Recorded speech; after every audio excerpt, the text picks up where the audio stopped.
Hi everyone, welcome to today's webinar. I'll be talking about Python libraries, Pandas, Numpy, Beautifulsoup, and the likes. And with me is Fortune Adekogbe. Fortune is a student at the University of Lagos who is I'll come in a minute. So, Fortune is the vice president at the National. I'm coming in a minute. I'm trying to make sure that all systems are working. Yeah, we can do it. We can do this. Yeah, Fortune is the vice president at NSCHE, Unilag, which is the Society of Chemical Students at the University of Lagos. He's also the head of partnerships at Shell Eco Marathon Unilag. He has worked with KPMG and JP Morgan before. So Fortune is our guest today. I'll be talking about Python libraries and how to use them and all that. Fortune is also one of our engineering career experts, actualizing most of our dreams and plans for the year. Fortune, over to you, boss.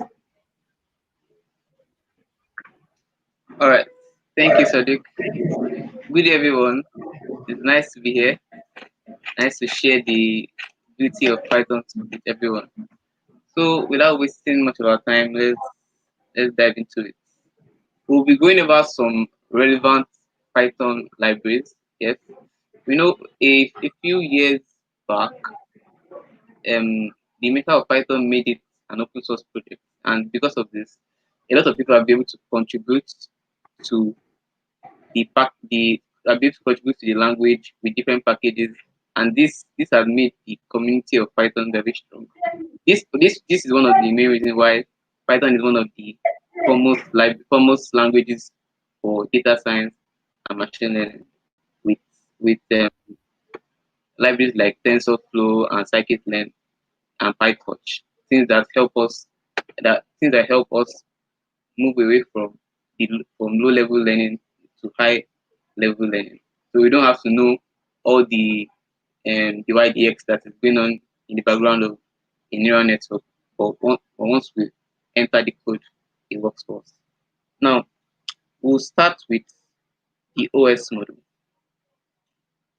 So many of us may be familiar with this.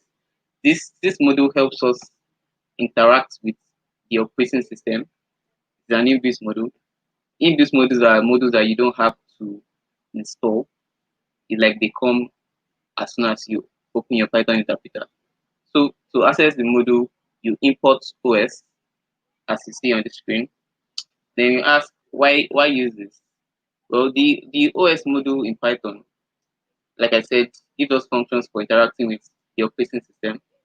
It provides a portable of using our operating system dependent functionality. Now, let's check out a few use cases. First, we'll take out is the os.name. Now, this particular the name method lets us see the name of the operating system we're using. I'm currently using Google Colab, so let's see what the result would be.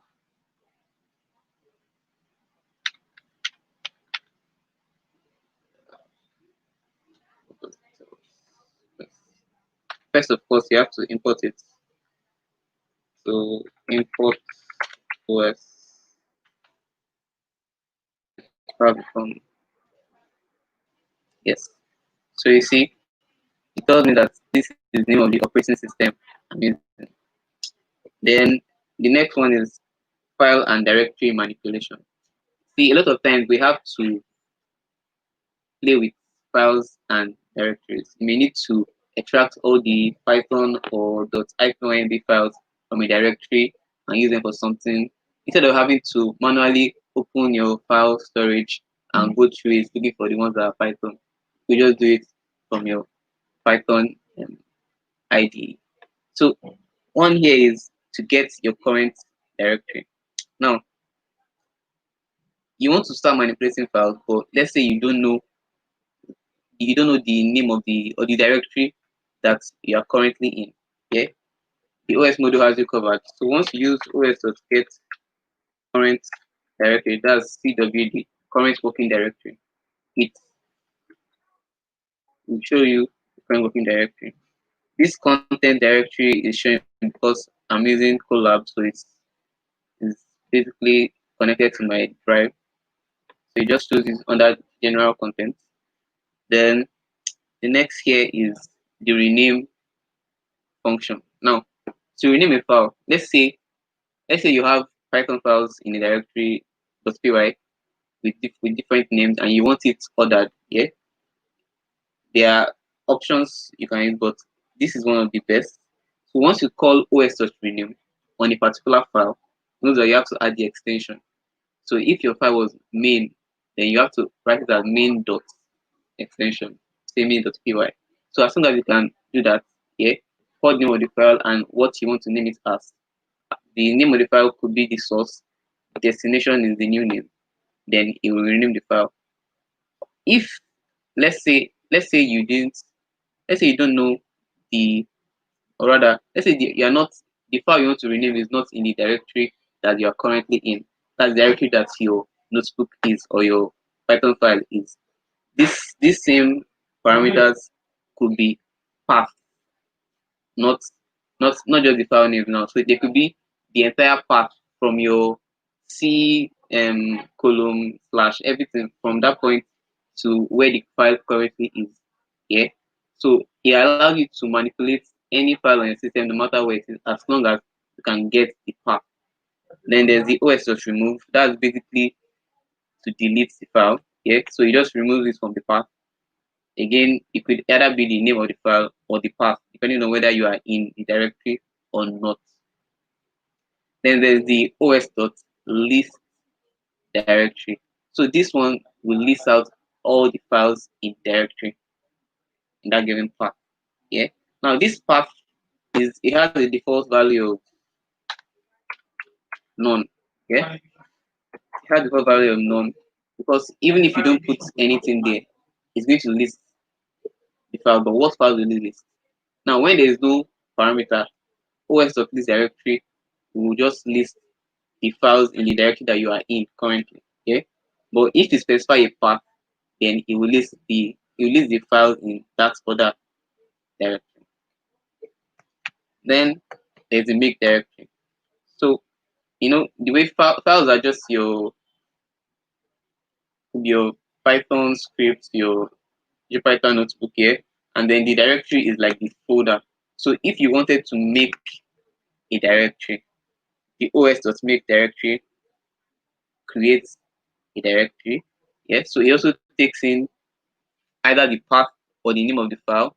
So if you want to make a directory or name of the directory rather, if you want to make directory in your current working directory, yeah, you just call the os.make directory function and put the name of the new directory. Else you put it in. Else you put the path where you want to make it in, and then it does it. Yeah. Of course, there are a lot of other functionalities, but these are just a few that you would use if you are working with the OS module.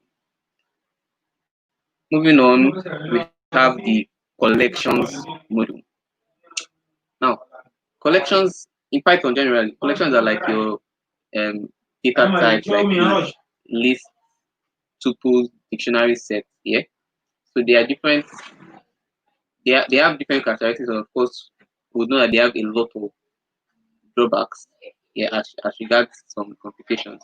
Many of us would have had to perform some combinations. Many of us, we have to write our own functions, perform some operations on these collections. Yeah, but the collections module now helps us to take care of some of these shortcomings.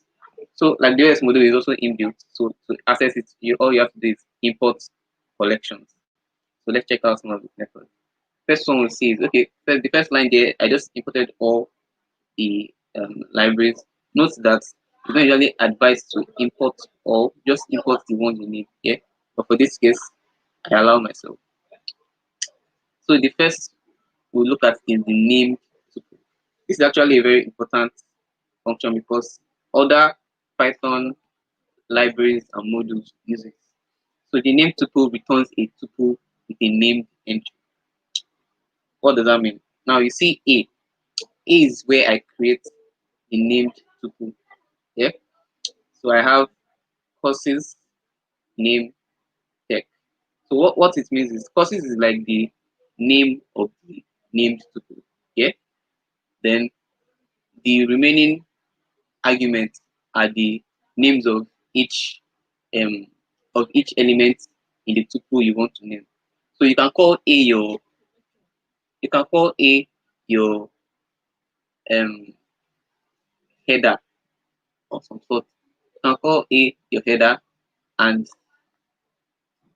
S, or rather the tuple data science Python is what you want to name.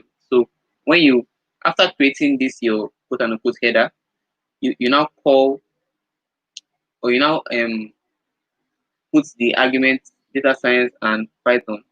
So basically what you're saying is you want data science to be giving the heading name, then you want Python to be giving the heading tech. Note something else. Your after this courses here, which is the general name, yeah, as you see in the results here, the remaining arguments are in just one string, not individual strings. So it's not like you have a string with name, comma, a string with tech. No, all of them are in one string. So you have name, tech. If you have multiple, then you just extend it that way. That makes it easy for name tuple to know that okay, well, these are the ones that are the headers, while courses is just the general name you get. So it helps us perform tasks like this easily. And this is the results of running this.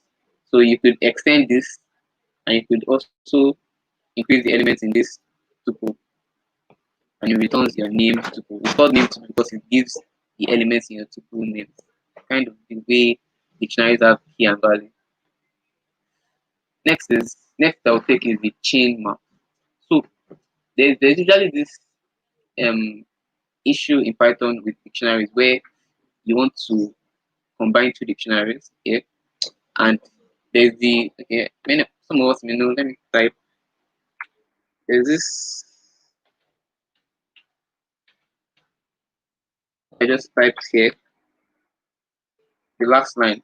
Yeah, is also is a way to combine two dictionaries. Yes, but it's not efficient because it's basically reading everything.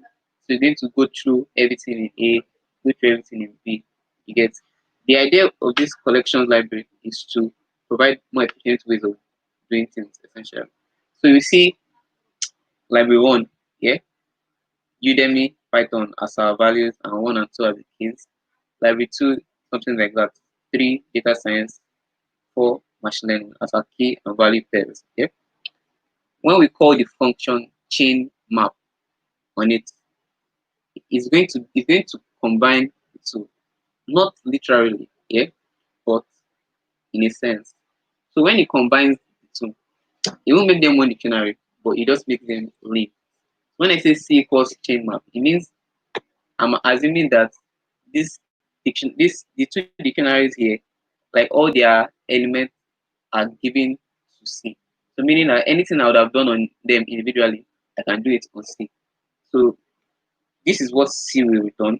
His view chain map. Yeah, you see that they're not exactly in one dictionary. But if I decide to reference a particular element the way I would do in the regular dictionary, and I run this, what do I see? Okay, chain map. Let me run this first. Fortune, somebody is asking you that Yes, did you just type star star A, comma star yes, star B? yes, yes. I just typed that. Let me even type it again and show you what that's. Okay. Okay, so this is it. That is another way to combine two dictionaries in Python. But this one literally brings them into the same. variable. So if I run this, I will get, look at everything as just one dictionary. Yeah, but I don't necessarily have to do this. Like it's inefficient combining the two. Then I can just use a chain map. So chain map will return. Let me. So chain map will return this. Yeah, not combining them, but just putting them in the same variable. Basically making them accessible using the same, using just one variable. So you see, when I call 3 on C, I get data science, even though the variable with that, the variable that have direct relationship that is actually B. But since B is in our chain map, we have no problem. Of course, the chain map can be extended to as many dictionaries, but it should not be overly stretched. Then, okay, let's try for the one, let's stick to, okay, so this gives us Python. So you see that it can access the key value pairs both in the dictionary A and dictionary B. Okay, next is the counter. Yes. So this is a dictionary subclass that is used to count objects. Yeah. So when you have a list of numbers like this, yeah, you want to know, you not like you are looking for the mode exactly. You want to know the count of every particular object in that dictionary. All you have to do is import the counter function and call it on that it variable, and it counts for you. So it returns a dictionary. Dictionary contains the individual elements as keys and their count as values. So when I run this, I'll get back that same result. Then if I so I added a string just to show you that it's not restricted to just numbers. You get, so if I add a string new, yeah, it also counts it. See this last uh the last key value pair in the counter. So it allows you to do that. If you wanted to access keys, the counter works like a dictionary. Yeah. So even though after it does that, it gives you the keys, you can also access the values in that same way. Noting that it is not actually a dictionary object because you see that it is counter, but you can use dictionary method on it. It inherits from the dictionary. Okay, moving on, we have the default ticked. Okay, so this guy, now there's a problem in dictionary with Python where if you try to access a key that is not in dictionary, it will raise an error. Okay, some of the time we don't want to see that error. Okay, because we are intentionally doing it. Okay, but how do you work around that? So there's the get function in Python. If you have a dictionary, okay, where you can enter your key and a default value. Yeah, some of us will know this. So this is the get, the regular one. This is how people do it normally. But the collection library provides a more sophisticated way of doing this. So what it does is, yeah, the default tick, it it calls on a factory function. A factory function are like just your input functions. So we have things like the string, the list, we have string, list. It could also be a tuple. Yeah. So what I'm basically saying is it will take out. Let me even show instead of just talk. Yeah. So let's go. First, we have D as a default dictionary. You can also enter elements into dictionary using this. So we enter Edureka, we enter Python, yeah, and now we are trying to access a key that does not exist. So let's see what happens. It returns nothing. Yeah. Now, why is it nothing? Because we use the string. So what's actually returned is an empty string. But let's try it out for okay.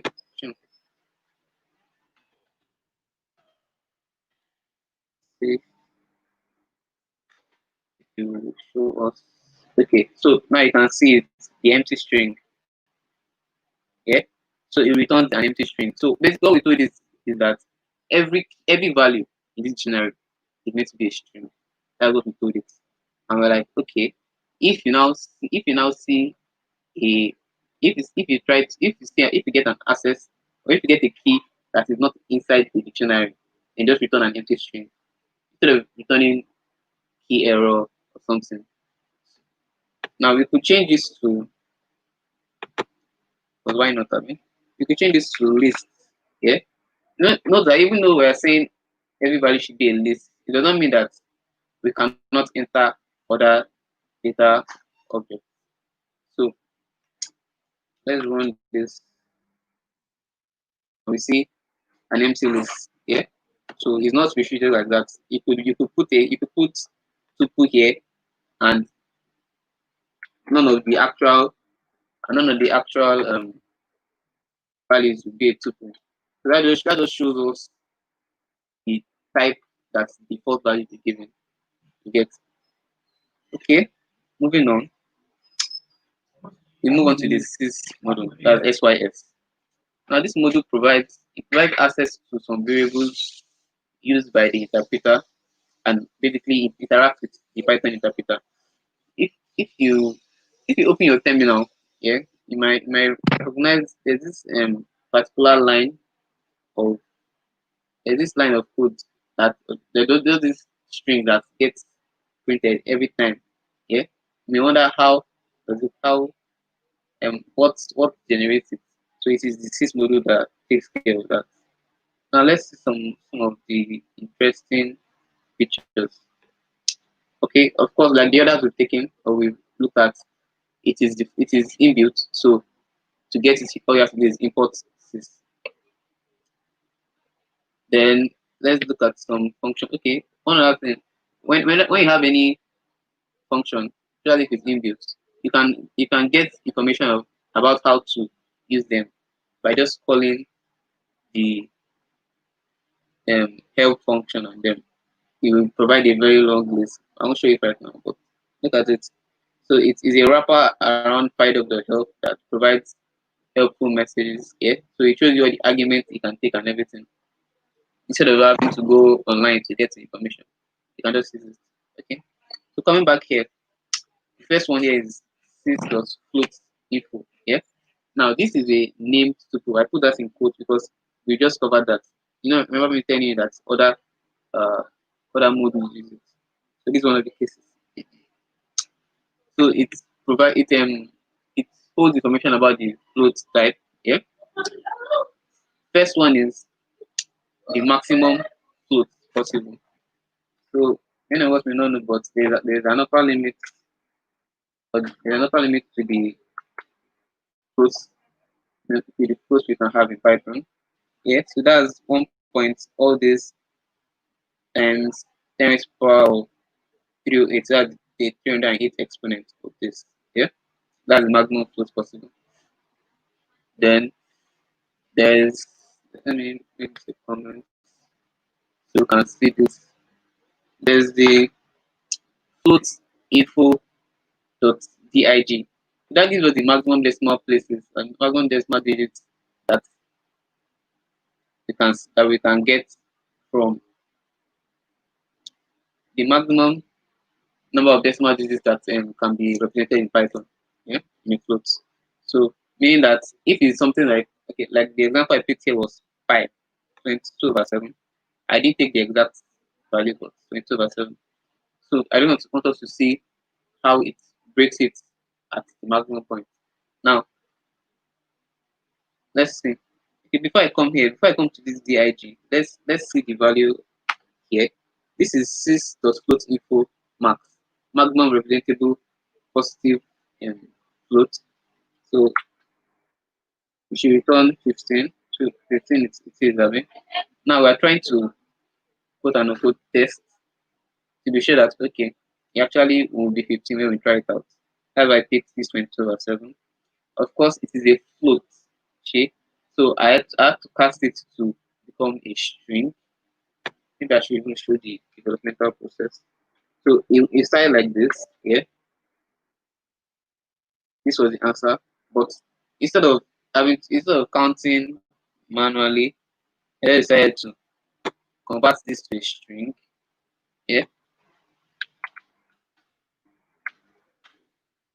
and split it by the decimal point. That's the full stop period. Okay.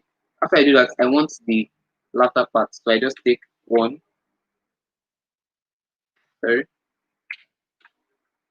I take the latter part one and find the length of this. But for now, at least this is what we get.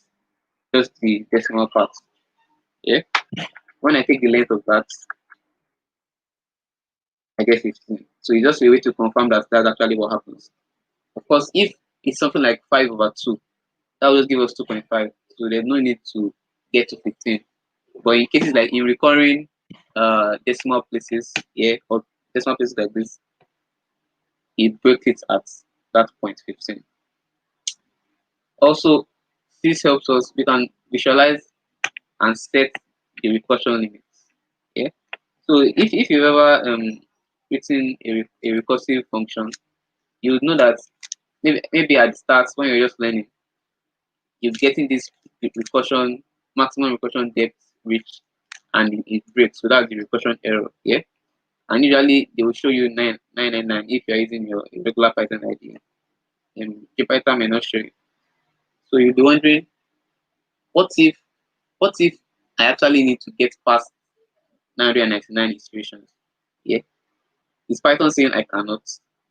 Even if it's 1000, I will just do my work and I'll go away. You get, so we're saying no. It just a limit that is set, that is given. You can also change it to what you want. So let's get the recursion limits. It's showing there, but you see now the get and set the get and set functions work hand in hand. Yeah. So it means you can get the currently set recursion limit. Yeah. So I actually, this is um Google Colab. So the recursion limit here is 1,999, but I can set it back to 999 with the set function. And when I check this again, it will become 999. Remember, it was 1,000 before, but now 999. I could make it 1,200. Let's even try it out. So I could make it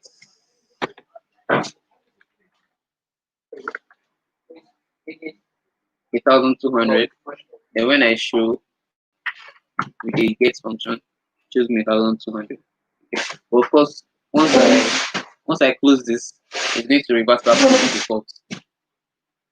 So next is get size of. Now every object, yeah, in Python has a size. Yeah. You see now I put an empty list here. You see that this guy has a size. The size of of course measured in bytes.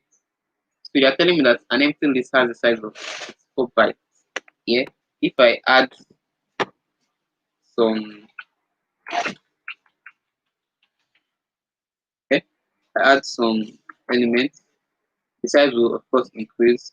Why does it increase? Because the integers also have size. Let's see what's the size of one integer.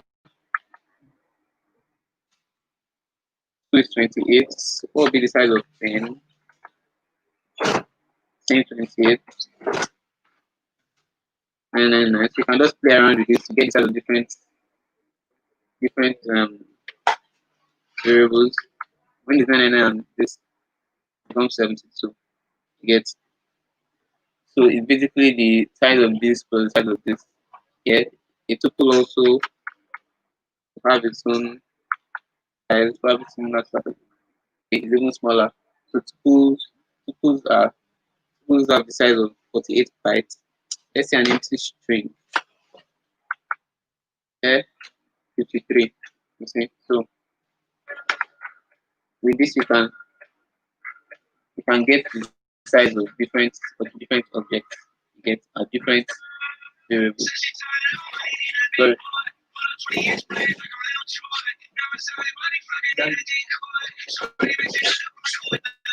Okay. There's the sys.version. Yeah. So if you want to get the current Python version working with your work like current Python version you are working with, yeah, just call the sys.version. Okay. So it shows you this is Google Colab uses version 3.6.9. Yeah, and it shows the date and time.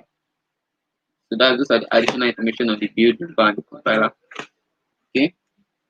So I think there's also the sys.version info. This one will return it in a different way. So when you have Python 3.6.9, yeah, each of those numbers have different or have an interpretation. Yeah. So 3 is the major, but it is the major part of the version.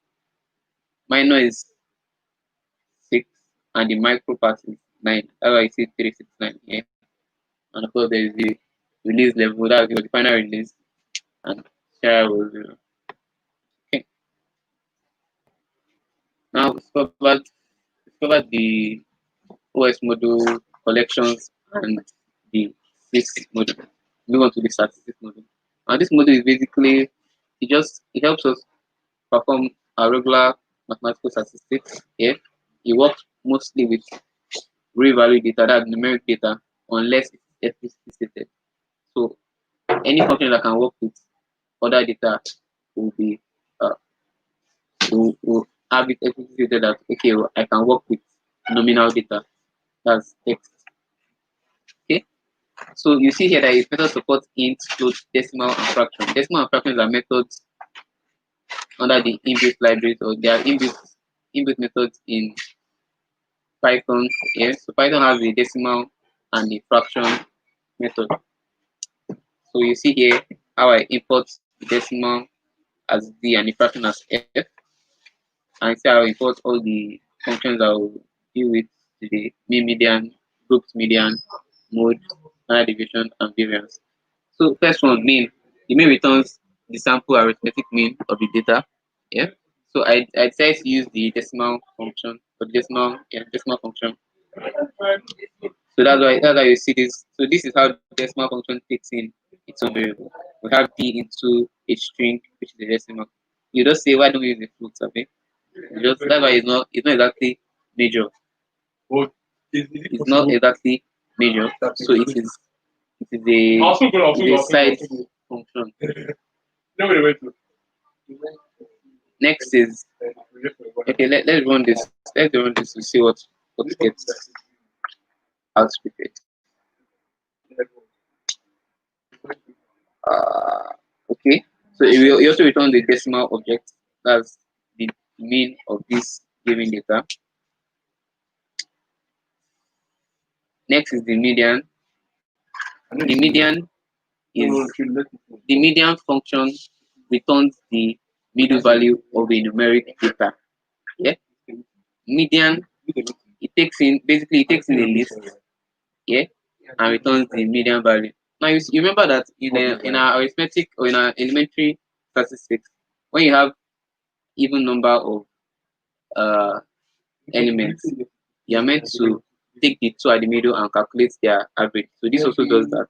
So here 5 and 7 have been at the middle, and we would normally be saying which is the median, or you just take the average. Yeah, that's 5 plus 7 divided by 2, and it outputs the median. Next is the median group here. So this median group function returns the 50th percentile of grouped continuous data. 50th percentile. So if you worked with group data before, you know that we classify data, we classify the entire distribution into different sections. Yeah. So for this particular one, I put the iterable, that's the list in, and it also takes in an extra argument, that's the interval. By default, interval is 1, yeah, but I decided to change it to 0.5. So by changing the interval to 0.5, this was the truth median. So basically, I'm saying the grouping goes like, you start from the lowest, so it means it's going from 1 to 1.5, to 1.5 to 2, 2 to 2.5, 2.5 to 3, and so on. You get. If I change interval, if I change no, if I change interval to 1, I get 3.7. You get. So based on the interval. Now when interval is 1, it means it's 1 to 2, 2 to 3, 3 to 4, like that. You get. Okay. So moving on. Next is the mode. So the mode basically does what mode does. Returns the most occurring element in the table. Yeah. And it gives us 5. Now there's also the function multi-mode. Yeah. Now that one won't work on my Google Colab because the Python version here is 3.6 and it was released for 3.8. Yeah, but the multi-mode function will return multiple, if you have multiple modes. Yeah. That's if you have multiple elements occurring the same number of times, to return all of them. There was also the one similar to the main. It's called the F main. So it's basically like this, just that it's called the F main. So that one converts the input to floats before computing, and it is faster. It was also released for the version 3.8, so it won't work here. That's why I didn't include it. Okay. Then standard deviation and variance.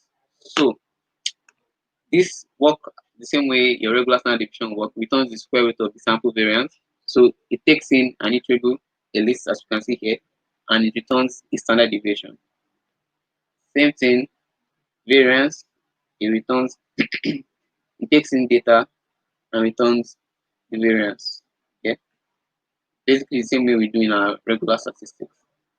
Okay, then we'll have the date, time, and time modules. Okay.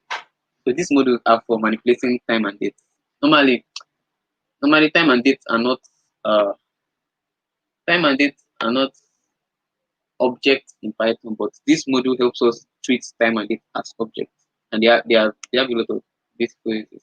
So we have the import date time because they are both inbuilt functions, so we can import them with import date time and import time. Interestingly, like I put here, they have submodules with the same name, so and those are the ones that we use the most. So from date time we import date time. We can also say from time import time, but I'll decide to use time dot time. So instead of, I could just import date time and say date time dot date time, but why? So I import here. So now I have my two functions, and I take the first one, the first function I'm dealing with now. So this now outputs the current time as a date time object. Yeah, output the current time as a date time object. So when you say date time dot time, remember that I imported date time from date time. When you say date time dot now, it takes it as, let me even show what it is first before we show the minutes. So when I say date time object, this is what I'm talking about. See date time dot date time. So this is the year, the month, the day, the hour, minute, second, and is it like the millisecond now? Basically, this is the time from the TZ info. So when I call now, you see that it has all these different functions. Yeah, I could call either of any of them and extract that information from it. So if I take call the minutes, yeah, we should return the minutes right now, and we see it here. Because the time is 6:43 p.m. So we return 43. The return something. Yeah. So here is 24-hour timing. So we return 6 for return. And of course, okay, I have another thing to note. The time module is an hour behind, as you can see. So it don't return 18:44 but 17. Note that also when you're using it. Note the time zone. Okay. Then we move on to the string format time. Yeah, that's why you see it as strft time. So basically, you are formatting time, the time, this your datetime object to become a string. This datetime object, yeah, this string format time takes in one parameter. I'll take in one parameter, basically the format type, and then it returns the date as a string in that format. How? Okay. So remember my CURR date time object. I'm going to call this function on it. Yeah. So it goes like percentage I. Yeah. This represents uh the hour. Yeah. Then percentage M represents the minutes. Percentage S represents the second. Yeah. Percentage P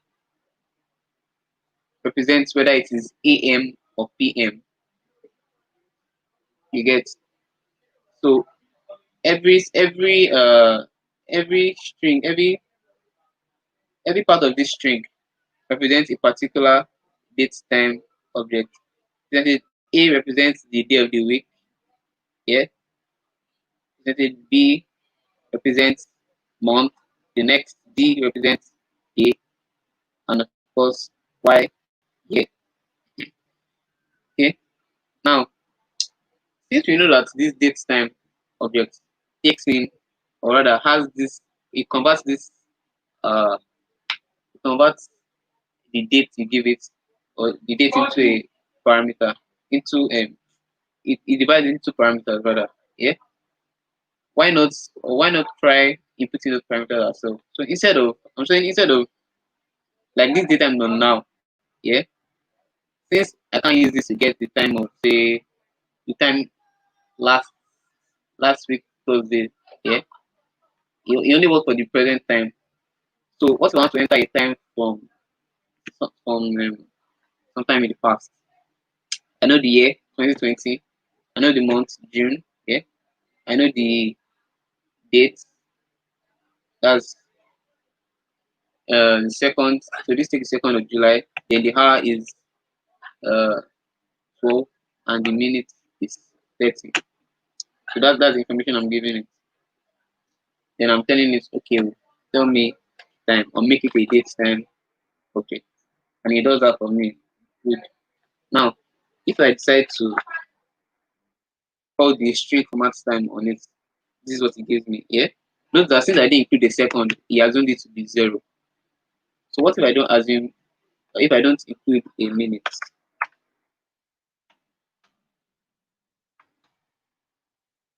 This assumes it to be 0. And if I don't include uh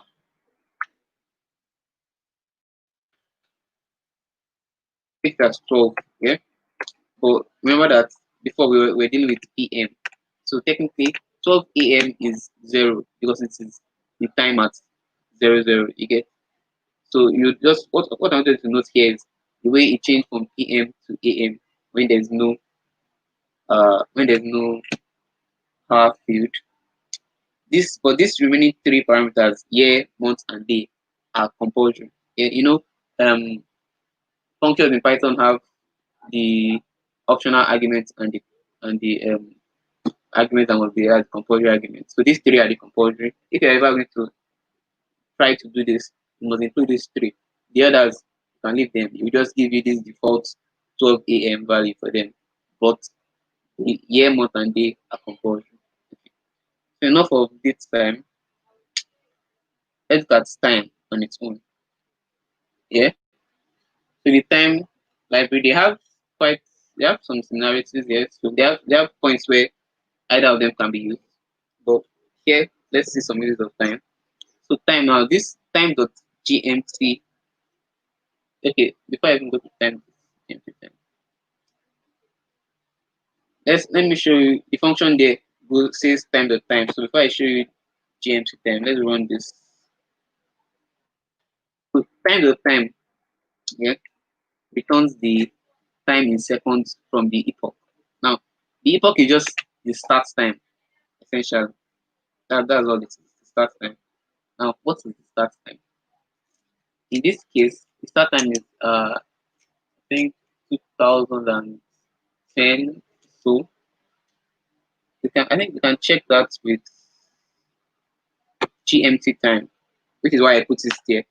So the GMT time will show us what the epoch time is. Okay, so the epoch time is January 1st, 1970. Yeah, so that is the epoch time. So basically, I'm saying this time function returns the time in seconds from 1970. You get that's what it does.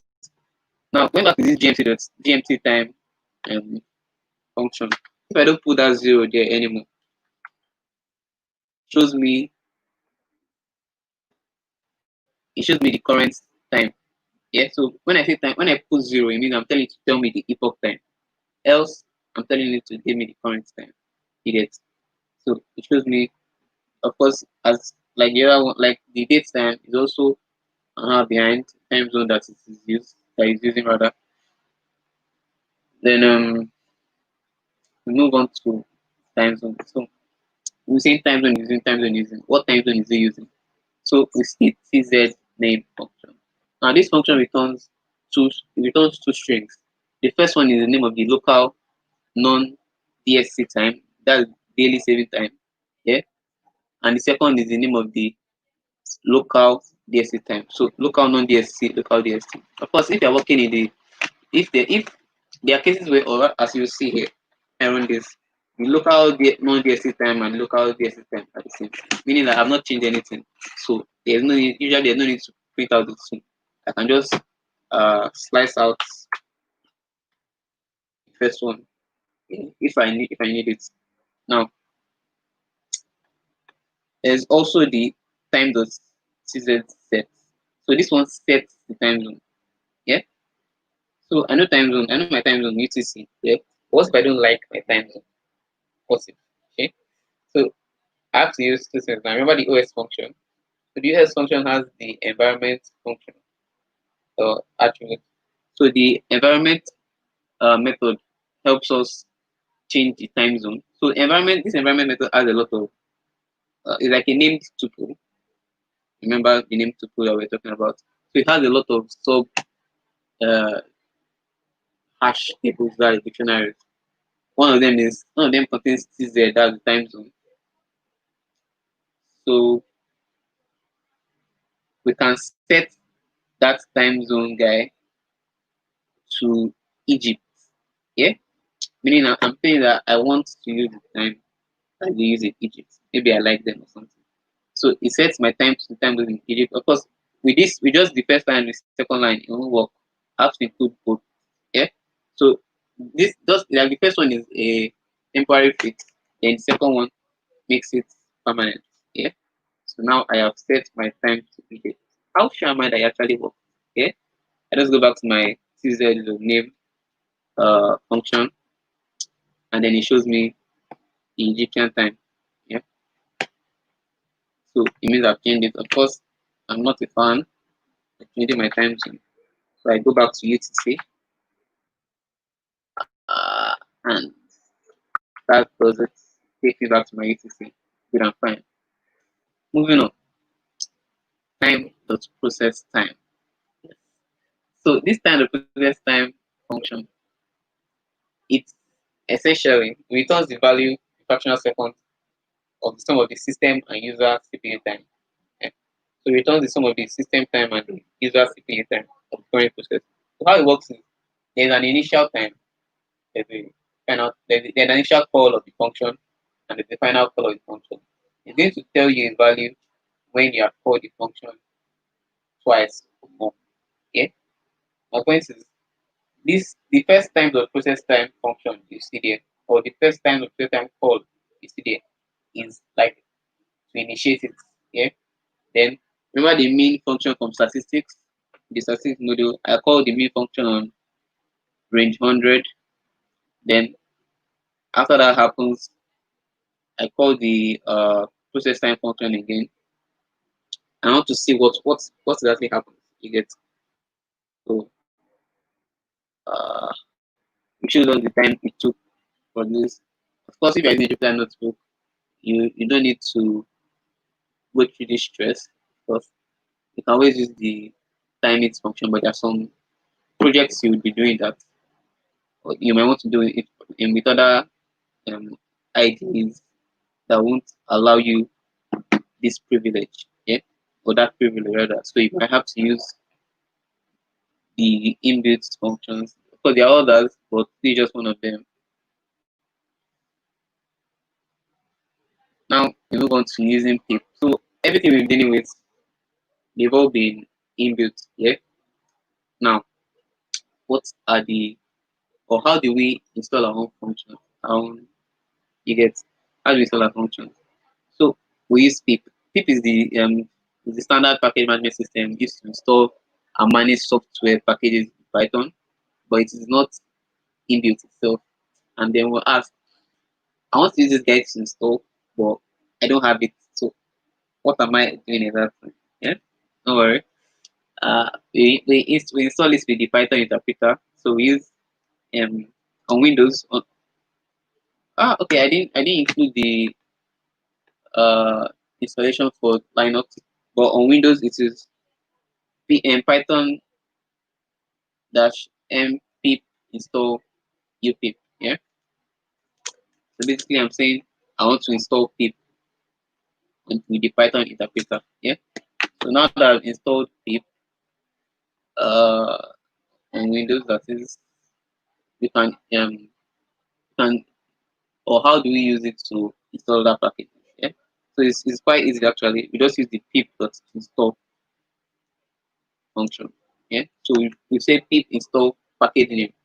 To get the package name, you can always just if you know let's say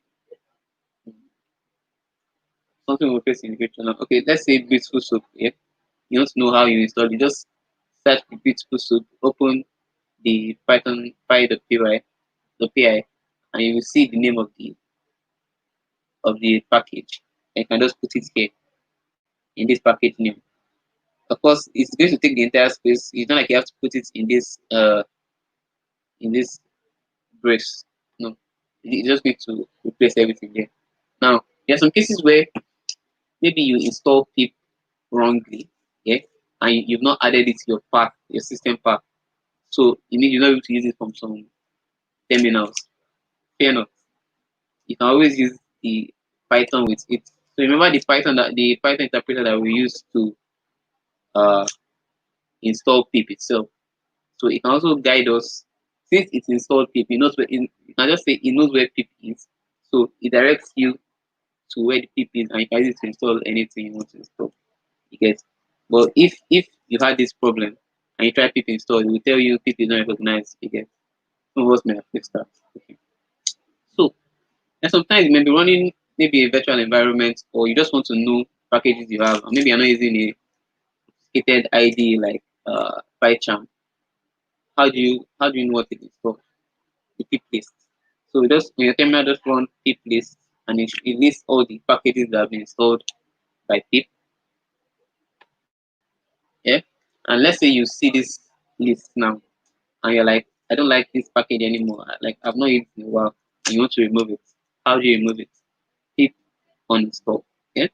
So pip uninstall package name removes that package, uninstall the package for you.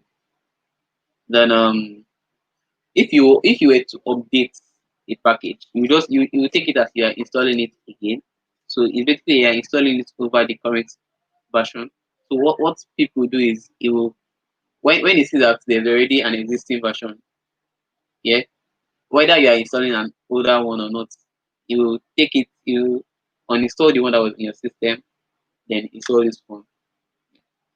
It will not exist simultaneously in the same virtual environment, in the same environment. So let's say now there's now this other function. You don't use it like that.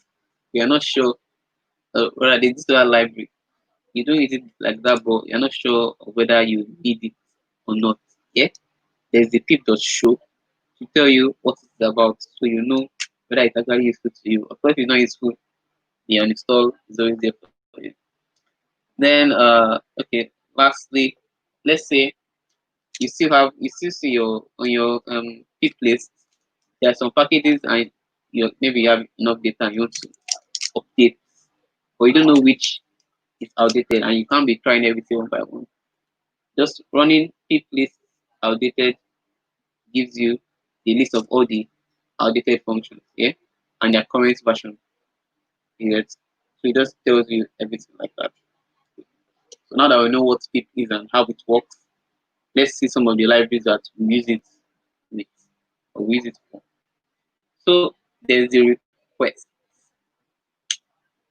Yes, the request module.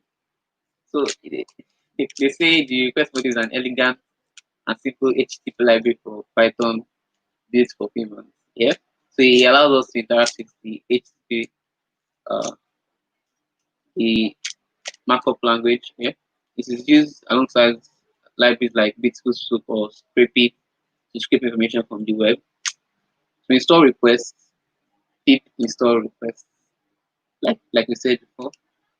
Then here's a brief description of how you can use requests. Of course, I didn't do this. I want to be running this because it requires authentication and security issues. But this is how it works. So request has the get function. Yeah, that get function takes in two arguments. Yeah, the first one is compulsory because you have to be accessing a URL. Yeah, so that's the URL you're accessing.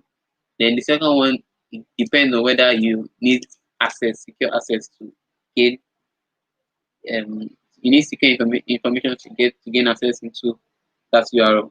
So if you do, then this is your authentication parameter will take in your username and password.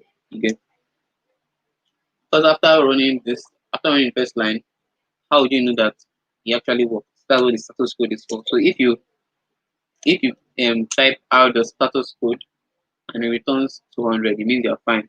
That is, you've successfully gotten what you needed to get it. Yeah. So then there's the header. Okay. So now the request of get, it will return your your status code and the text, that's the HTML file. So the header is just the head of the HTML that you extract. Yeah. Then we see the encoding, usually UTF, but it could be a different one. Then there's the out of text. Yeah, so this one take out the text. We'll see more of that later on with some sites that you don't need authentication for. But we'll see. And if there's a JSON file in the in the um in the HTML, you can also access it with r.json. Yeah. Because for example, your GitHub, which is what was used here, you can see the number of private gists that you have. For those that you know what the gists are, and the total number of private repositories and some other information. That way you see the dot dot dot. Okay. So let's try out some other interesting use cases. So first off, we import requests. Yeah. After importing requests, we get the HTML of the web page. So how do we do that? Basically, I took the HTML from our Python web page. So when I get that, I check status code to be sure that it was successful. It was 200, so good and fine. Let me run this so you see that it's actually working. Uh, that is the request. This is the get and the status code 200. Good and fine. Now there's the arrow text. Now Many of us that use GPython will know that you don't necessarily have to print to see a result, but in this case, if you don't print, it will display it in this format, like ordered like this. It will display it. Let me even show you so you see why I say so. So you just on a horizontal line, everything just horizontal, and it's not easy to extract information from there. If you are extracting by scrolling through, it'll be easy for you. So the alternative is to just print it. So by printing it, it will display it in a usable form. Yeah, so you see the entire. Let me scroll down. See the HTML file that was extracted on Python's website. Of course, we'll work with this later. But this is how it is. A lot of space. We'll take care of that later. So let's move on. Now, if I was to download the URL parameters, so URL parameters are filters. They're like, okay, if there's a website now, say a website for food, and there's the African food and say the other food. I don't. Okay, let me use the example like that. But basically, if you have different types of food, yeah, you know the name of the type of food, yeah. So you enter it as a parameter. So let's see how that works. So of course, request is important. So let's not bother with that. Uh, but these are response. So we have request or get. Now this is a base link, yeah, example.com. But this is the parameter I'm dealing with. So it means I'm I'm filtering out the name here, and if there are multiple people with that name, then there's also the ID. This is just to uniquely identify the guy. Yeah. If you're something there to the food I was talking about, then maybe you'll be dealing with whether maybe you're filtering out swallow, then you're filtering out the soup that you'll be using, you get soup, all those kinds of those.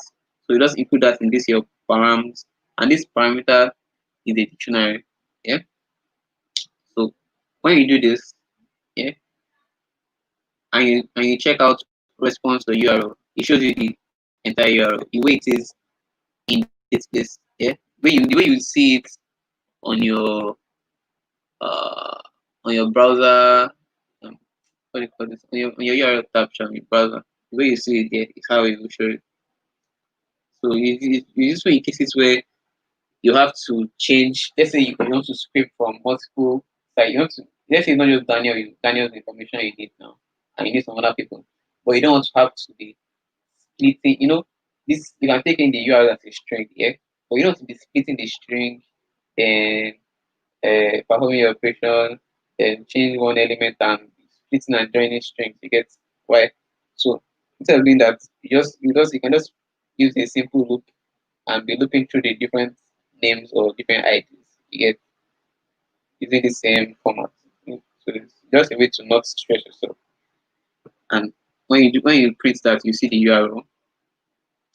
Okay, so this is let's move on to the beautiful soup module. But the request module on its own is interesting, but you see its usefulness when it is being used with the beautiful soup. But there's also this library I would recommend that you check out, URL lib. Yeah. So this one will allow you download content. So if you have something like, okay, URL lib library also has a request function. Yeah. So its request function will let you download information. This request here that we're using will only give you access to HTML. Yeah. But with the information you get from the HTML, how do you download an image? Download a zip file you get. So check out this URL lib library. Yeah. It will be useful for that. Okay, moving on. Beautifulsoup. So, but the original request library now, how do we use it? So, Beautifulsoup is a library for pulling out data from HTML files essentially. So you're working with your favorite parser, that's either HTML parser or XML or LXML or the HTML5. Yeah, these different parsers, they have their pros and cons. Some are faster than the other. You get, so you just pick the one that is corresponding to what you're doing. To install, you use pip install Beautifulsoup 4. You can always Google that. It's all on the internet.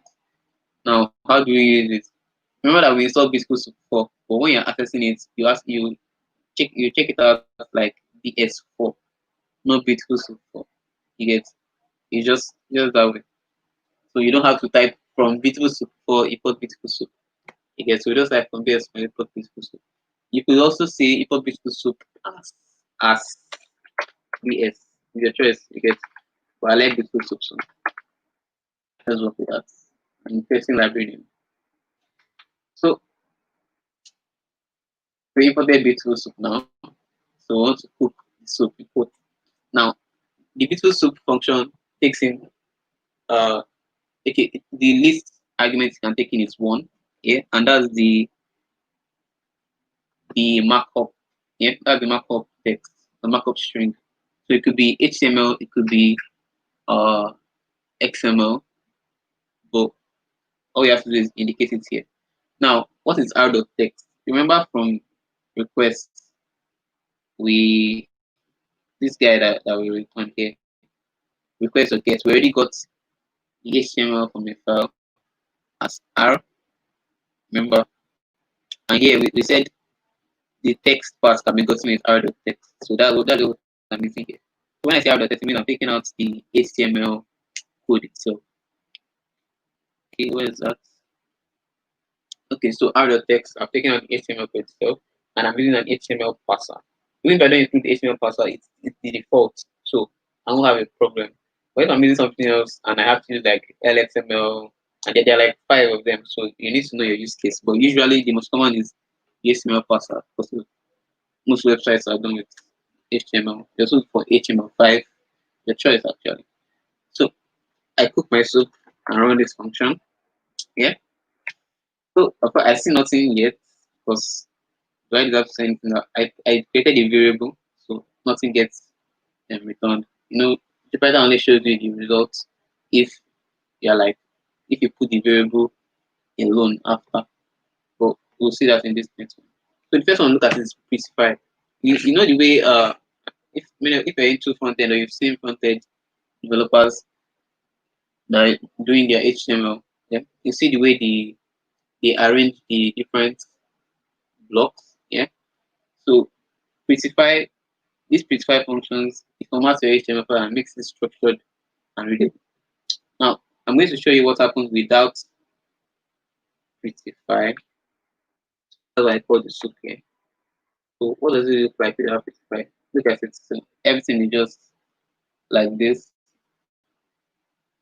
See, one that is used to reading HTML in the other way might be confused or will find it difficult to get. But give me a moment. Okay. But if we're using specify, okay, I will give it also if arranges it so we know when a tag is being opened, when a tag is being closed. You get, so it shows us all that. Look at it. This is just pretty specified. Okay, okay. So it does all of that. Okay, let's move on. So all that we're done with specify, that's just for site.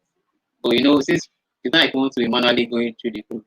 So really, anyways, it's just there. Next is the get attribute list. Okay, so this extracts and returns all the markup attributes in the soup. The soup is our Beautifulsoup, what we just displayed here. So it returns all the markup attributes in the soup.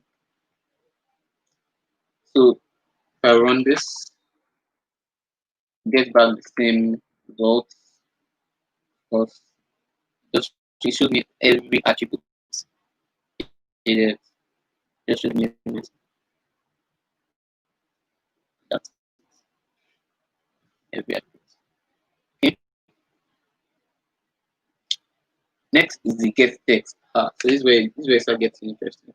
So usually, not every time, mostly what we want from the HTML is either the text or maybe the links on the website. Yeah, it will vary. So you now, do you want all the text, or do you want the text in some places? You get both. Usually the text and the link.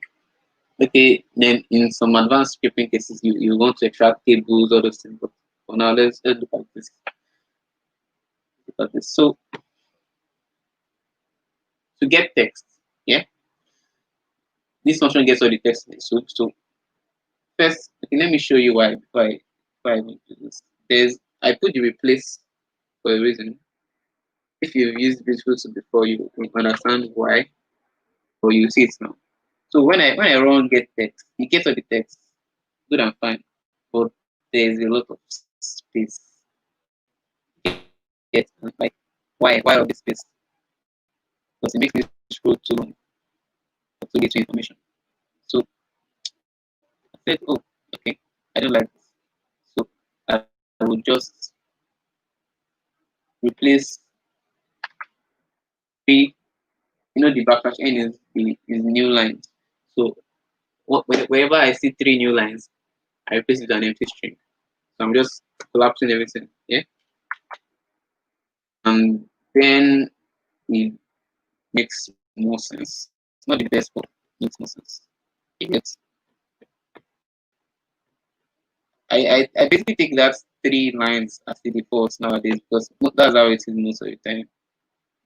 But depending on what you're scraping, you could maybe go through the code and see how distinct it is.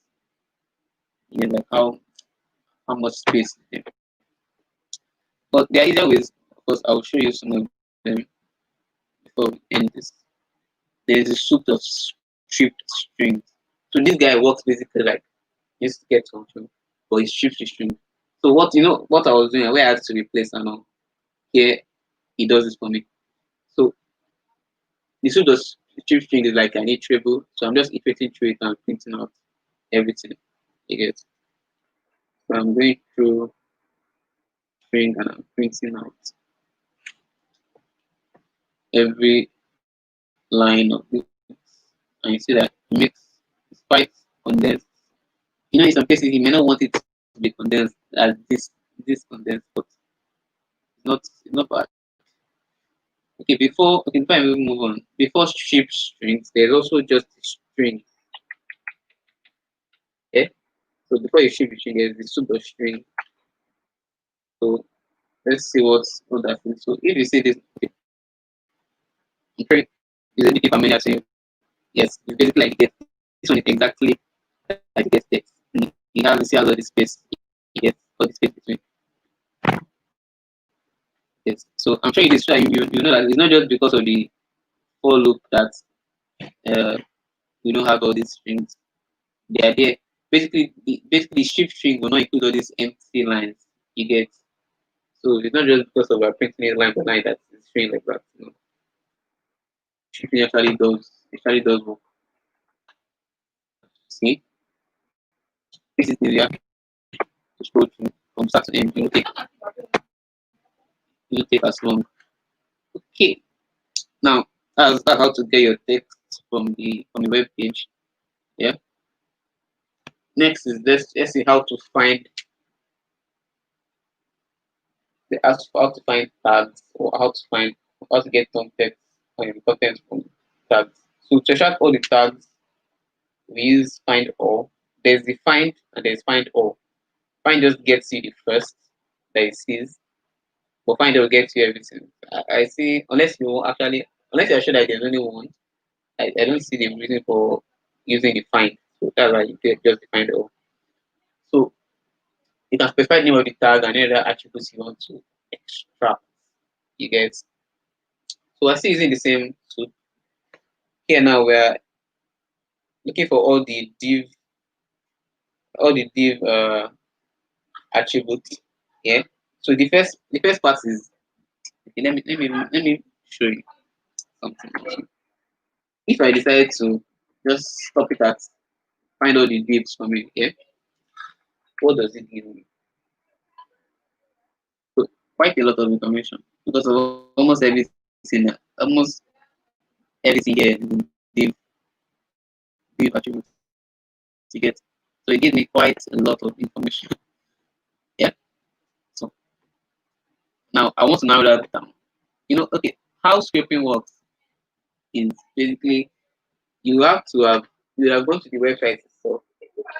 Yeah, you'd have seen what you want, and maybe inspect the element with your browser to know where where what is in what class, what attributes is uh your target text or link in.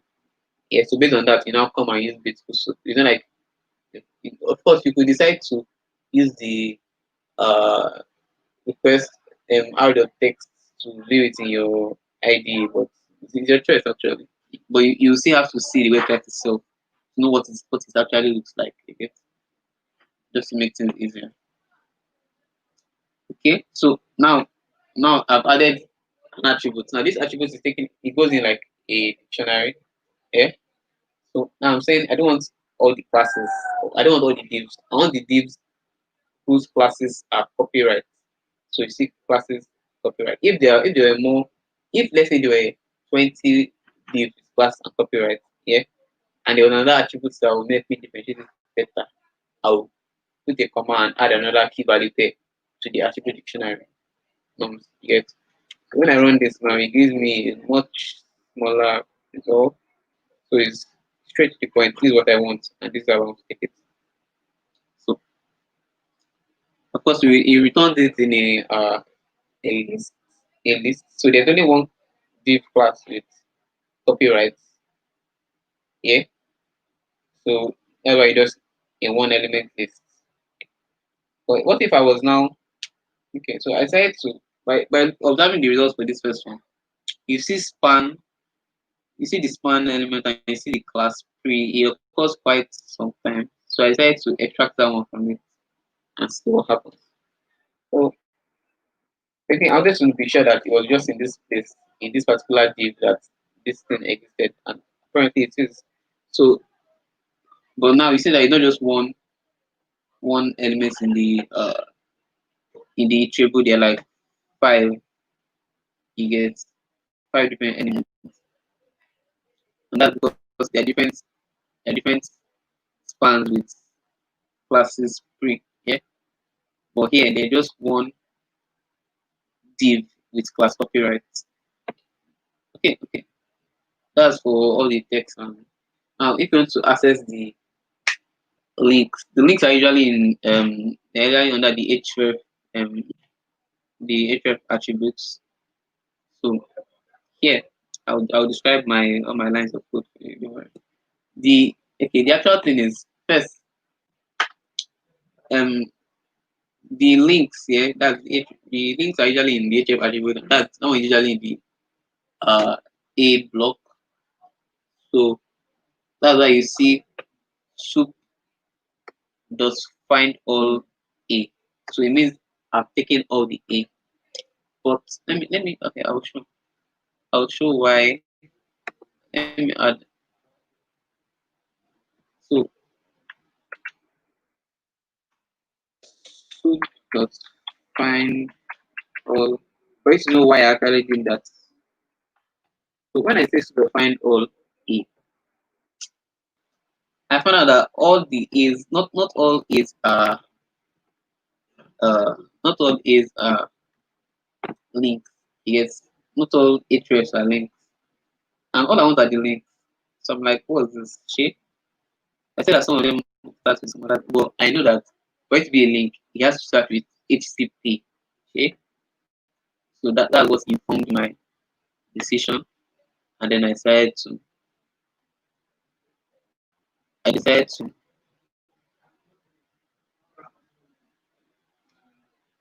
use the filter function. So the filter function, for those that don't know, basically if you put in an iterable here and a function, filter will take out only the element, only the, you can hear me here.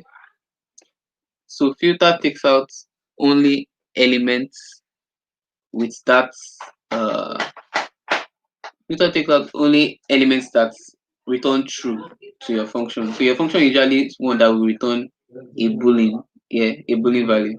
So filter will just return all the ones, all the elements that return true. Yeah. So when I do this, so you see that from, okay, I have to break this down some more. So let me take out this lambda function that you can see on my screen and just describe it. Come,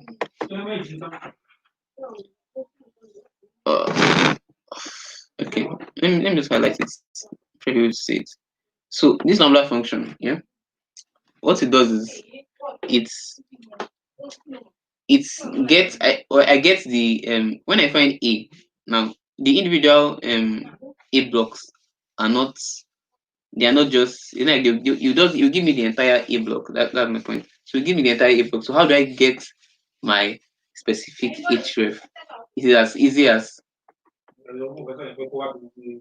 get href. You get, so you just x. So I'm taking in x is the a block, and then I do a dot get href.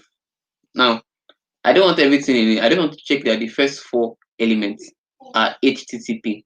Yeah. So I slice out the first four and check if it's HTTP. If it is, then it means my filter function will keep that particular one.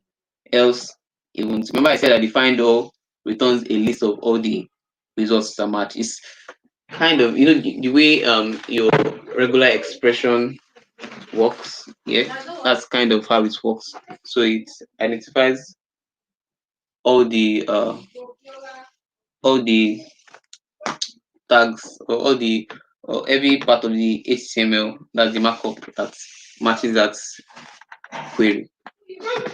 So based on that, so for every link in my filtered list, I get the href, that's the actual link itself now. So for every sublink in my filtered list, I can now take out um for every sub a block, yeah, in my filtered list, I can now take out the href from each one. So you see the list now. I don't have all those texts anymore. Now I can say I want to iterate through this one and whatever I want to do. It could be that, okay, let's say I now want to perform the same operation on this one. I can start getting the HTML for this one. Oh, okay. I can get the HTML for this ones. You get, so that takes me through. So it means at this point I would have gotten all the links I need here. Now we move to the Numpy. So for the Numpy here, we'll kind of fly with it. So the Numpy library is for it provides a more efficient means of working with matrices. Yeah, or arrays. Yeah, let me put it that way. Not matrices, arrays. Sorry for this. It provides a more efficient means of working with arrays. Now, imagine that you have. I'm sure most of us would have carried out operations on, say, lists of lists. Yeah. So they will tell you that, okay, we're giving a list of lists. How do you do this? How do you do that? You get. But NumPy will make that easier. Yeah. So NumPy, you know, when you're doing list of this, so access an element, or you need to say, maybe look through all the lists, then look through all the sub lists. You get. But with NumPy, you won't have that problem. NumPy, you can literally just colon. I want to take this row. I want to take this column. You get that's how the numpy. Sorry for this. Coming, I had to leave where I was. So that's how the numpy function works. Okay. So here, like I said, we'll go through it together. Let's see how numpy function works. So as always, we have to import the function here. So we import numpy. Okay. And okay, see, Colab actually it gives me a prompt here, numpy as np. Not because by convention we have this like a default for us, yeah. So we usually have a specific way by which we import some libraries. So numpy usually has np. The same way you saw me importing Beautifulsoup as Beautifulsoup. You get it's just something that is like a common way.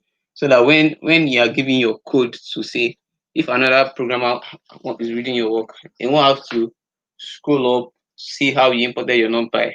You get because some people might want to import as n or as num. You get so but by just using np, it makes it like a collective decision to just import it like this. So import numpy as np. Now, how do you work? How do you work with numpy? Okay. So remember I said it works with arrays here. You have your regular list. Let's say you have a list A of 1, 2, 3, 4, 4 elements. Yeah. You want to make this a numpy array. No problem. We have to do it's called the numpy array. Sorry. So array function. Yeah. Your list A. And now you have it as a numpy array. Yeah. You could say, okay, let me get the shape of this.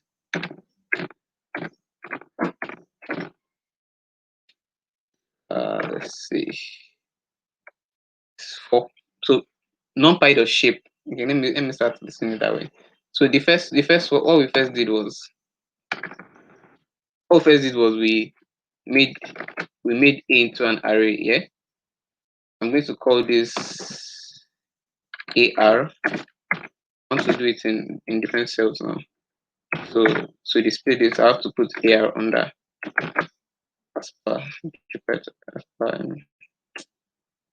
Jupyter. So uh, I create another. So here, so here now I can call shape function on my array. Yeah. So here I will do shape. If you give me 4 by nothing, yeah. Usually meant to be row by column, but there's just 1 row and 4 columns. That's why it looks like this. You get. So let's change A. Let A not be so simple, Abby. Let's see. For simplicity, let us do 5, 6, 7, 8. Yeah. So now A is a list of lists, share. But at the end of this run, it becomes like a matrix, an array. Yeah. And now it's 2 by 4. So in the other case, there was no row, so it was just column. And you know the way tuples work, and a one element tuple is just the element comma you get. But when there's a row, it becomes a regular row, your row by column. Yeah. So now what if I like this array, but I don't like the way it is. I want to transpose it. Yeah. Any of us have tried transposing with with transposing with regular Python, but it's not the best of things to do because you require loops. So, okay.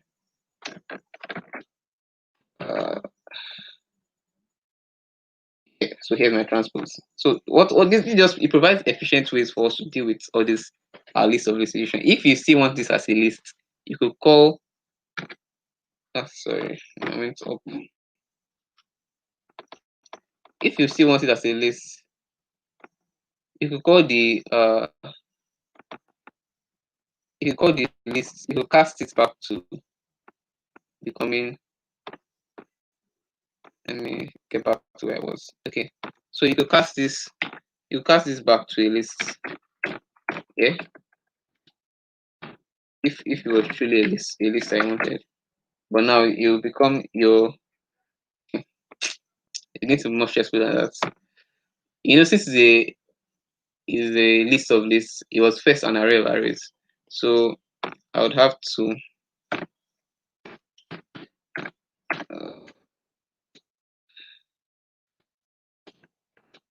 I have to change it on a more fundamental level. Yes. So now I have just a list of lists, yeah. But for what I just did was I transposed it, yeah. Okay. So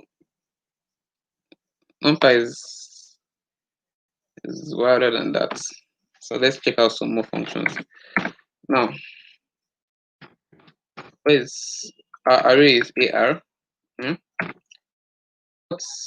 What if, okay, we wanted to perform, say, okay, let's create another array just for posterity's sake.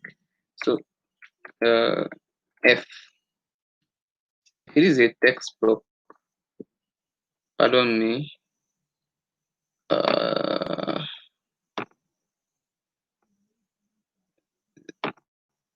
Okay, so I want to create another array. Yeah, Numpy array. The other one is 2 by 4, if you remember, as you can see. So let's create one that is, say, 4 by, to make it easy, just a 4 by 1. Yeah.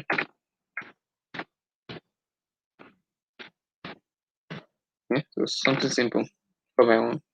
So if we display this, what do we get? Sorry, I meant to put it in a brackets in another, so just one.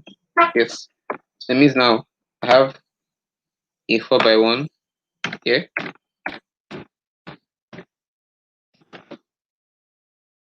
4 by 1. So how can I perform matrix multiplication? So we have the, okay, first, before we even, okay, we should I do first? Okay, before I move on to matrix multiplication, let's perform some scalar multiplications on this, or some scalar operations. So if I have, I'm going to make some simple arrays now. Let me make one that will work with F. So I call it G. Yeah. Numpy array. Yeah. Of course, for them to interact easily, they have to have the same dimension. Okay. Okay. So let's say I want to add F and G. What happens? It works. So this now, when you call the plus function on two arrays that have the same shape, yeah, it will just add its element 1, element 1, element 2, element 2, 3, 3, 4, like that. You get. Same with subtraction. Let's see what So as you see, it does the same thing. 1 over 1, 2 over 2. Then if we're multiplying, what it gives us, so it multiplies it like that. Now this multiplication, what does it look like? Like this is basically is basically it's basically showing you what happens in your dot product. Yeah, like that's your scalar product. This time, this time, this time, this, but it does not add everything together. So let's now see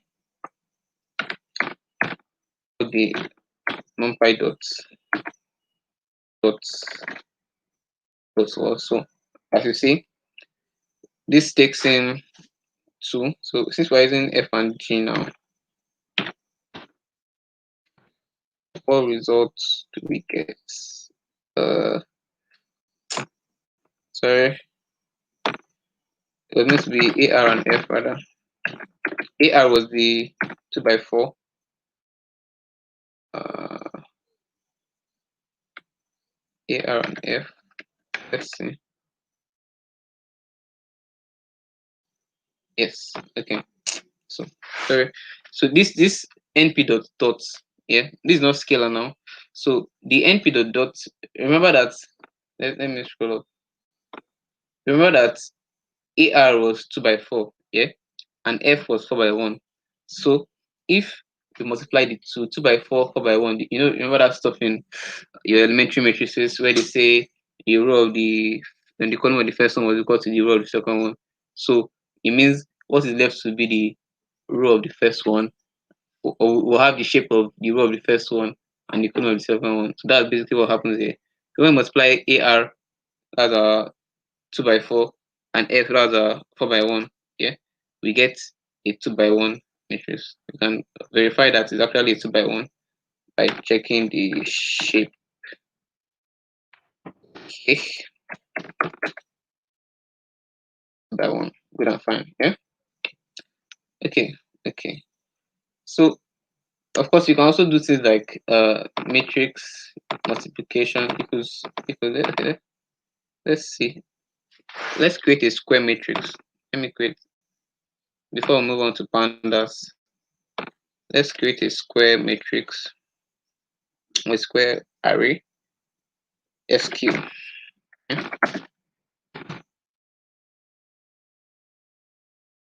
Okay, we'll do 2 more things after this square and one other thing before we move on.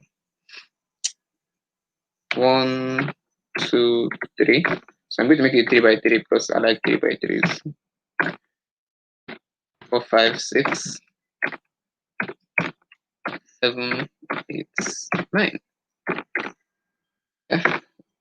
Then I put this in I cast this to become a numpy array. Yeah. Let me call this square array SQA. And I say SQA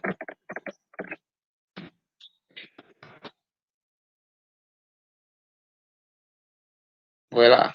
So when you square, this is not a matrix. Yeah, you're not squaring it with the dots in the dot style. It's basically you're squaring each element. So it does it element wise. Yeah. So you will take the first element square, second element square, third element square, just like that. You get. Okay. But what if you want to? But okay, you can also do that. Let me undo my delete. Just leave it there. So what if I want to also call the np dots on this guy? Yeah, np dots on square.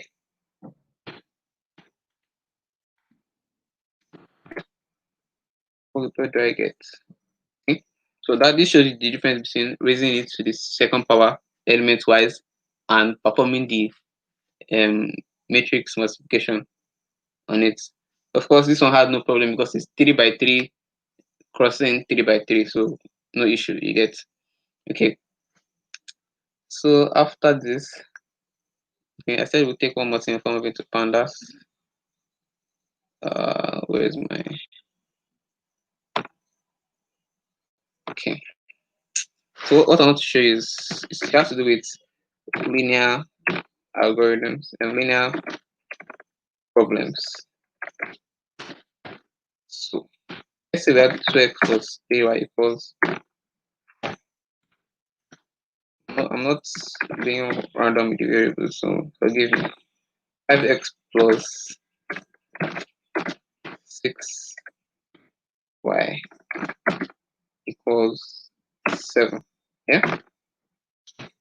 Numpy has this linear algorithm function. This function will take in your the matrix. Yeah, okay, let me even, for those that might not remember, to solve problems like this, first we'll say, okay, we'll create the matrix on both ends.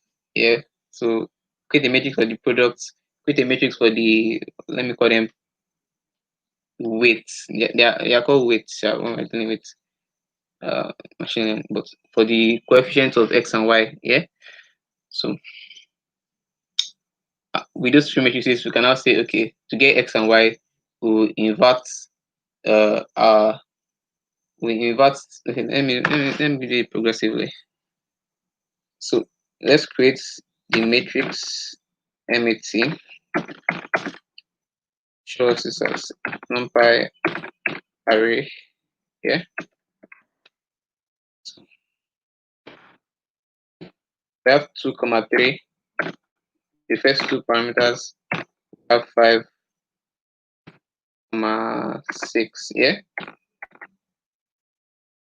So that's our matrix. And the product is just a simple array. This is a 2 by 1. Okay.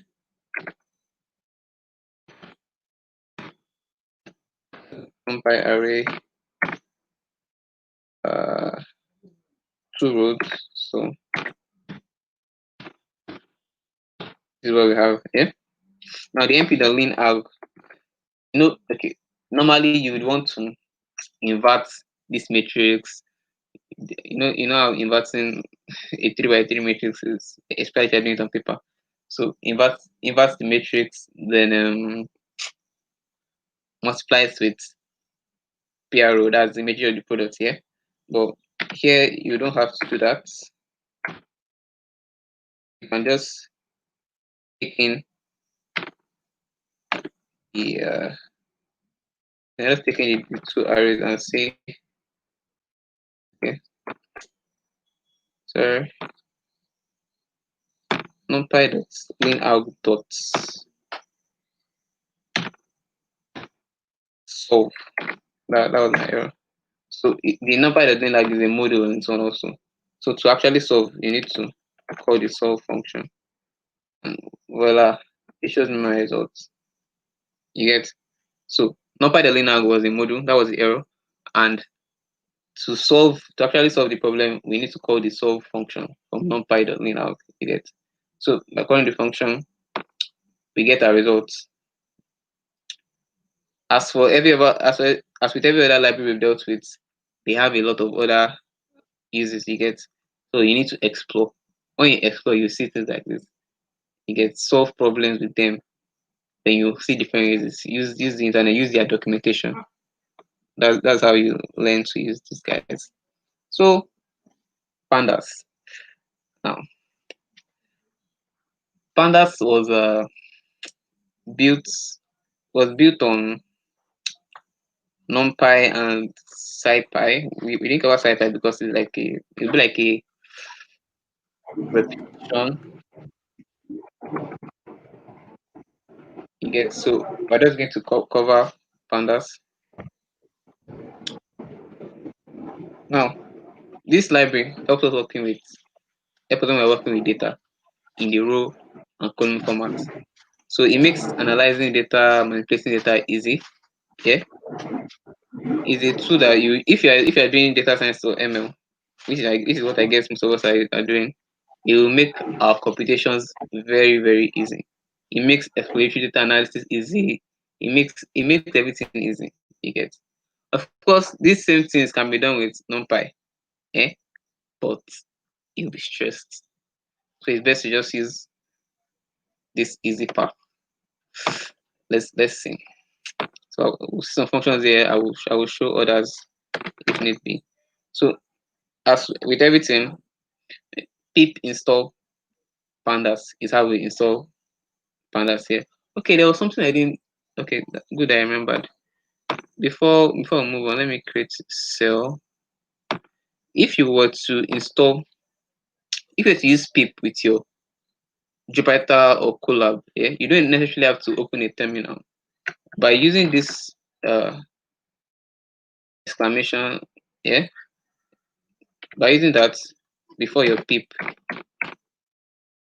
the Jupyter will automatically know that you're not referring to.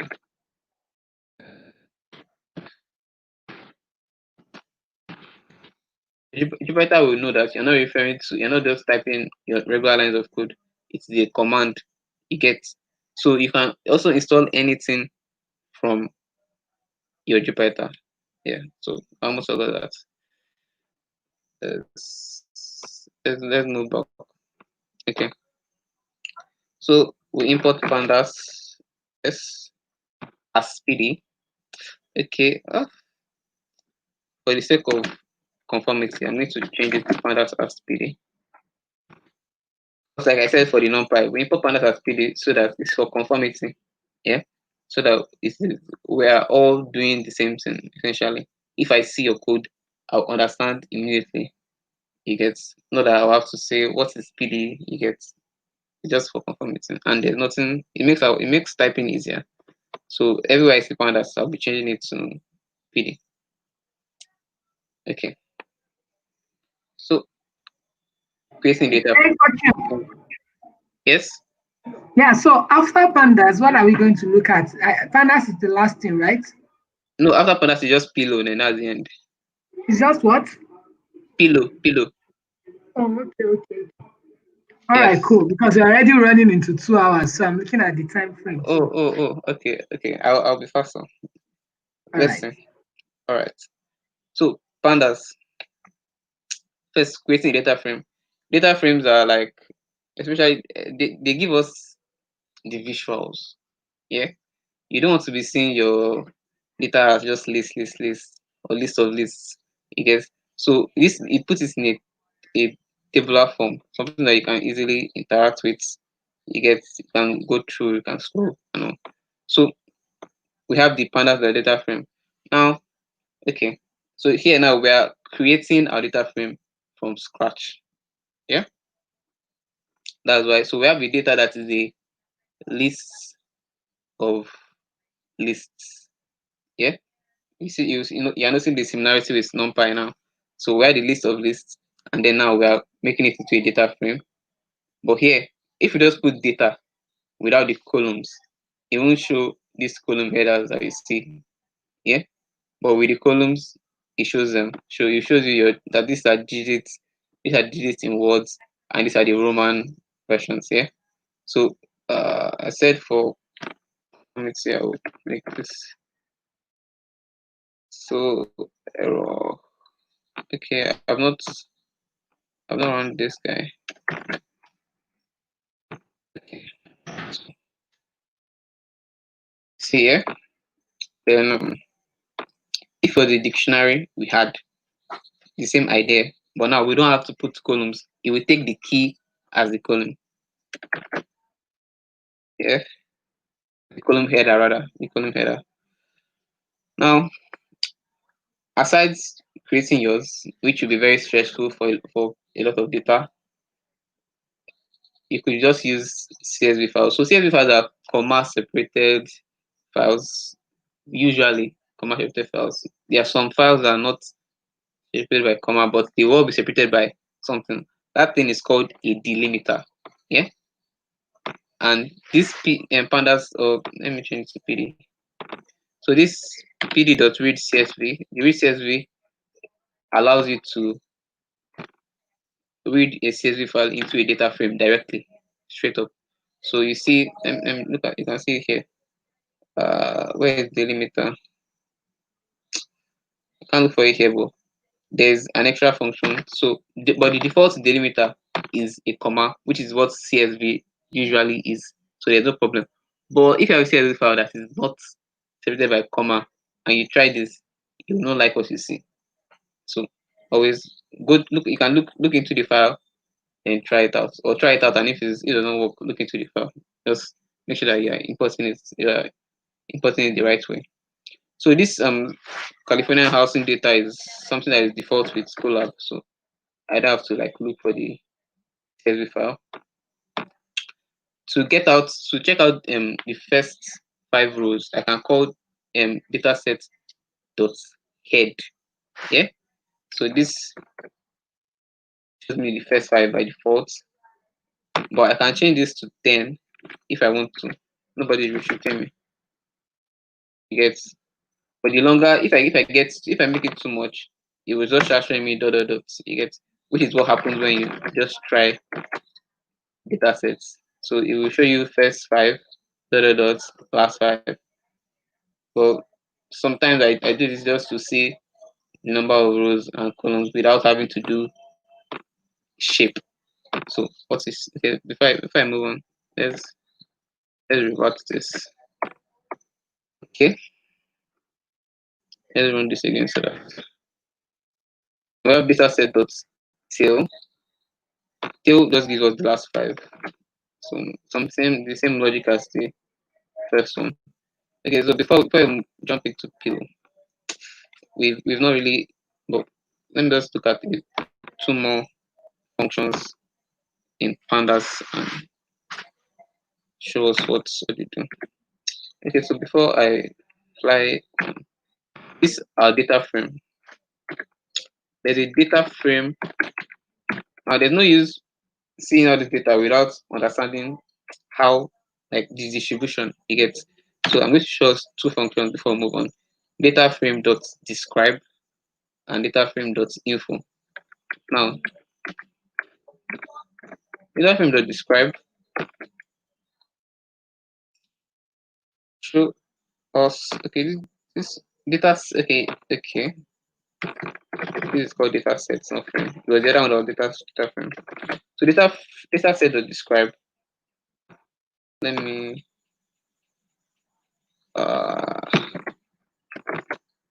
when you see things like that, you know that you are doing something wrong. So I forgot to put the empty brackets. It just means it could be taken, but it's not taking any arguments right now. Okay, so is this shows us this different the basically the statistical information about the different columns, longitude, the number of entries. So from number of entries, you can know if they are missing columns, but there are other ways to do that. Then there's the mean, standard deviation, uh, minimum, the 25th percentile, 50th, 75th maximum. You get. Let's quickly I'll just quickly show some so that we know that it's not just about reading or inputting data frame, but there are other interesting things that can happen.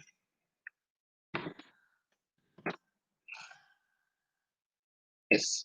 So this info is there's some other function that can do its work, but I prefer it because it doesn't just show us the column and the number of empty.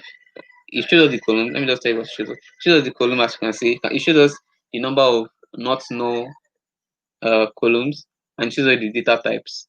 Yeah. So in fact that they're like 6 or 7 data types. There's 264. There's integer 64. That's int 64. There's data 64. There's also integer 32, but we usually use 64 in most cases. Also, float has the lower versions. Then there are objects. Objects are like your strings. Then what else? Those are the major ones, sure. There's no waste time. So those are the major ones. But you see everything here. So for me, you know that there's no null information, no null value in this data sets. Any other important? Okay. Last one before we move. Dataset results. Cool. This guy.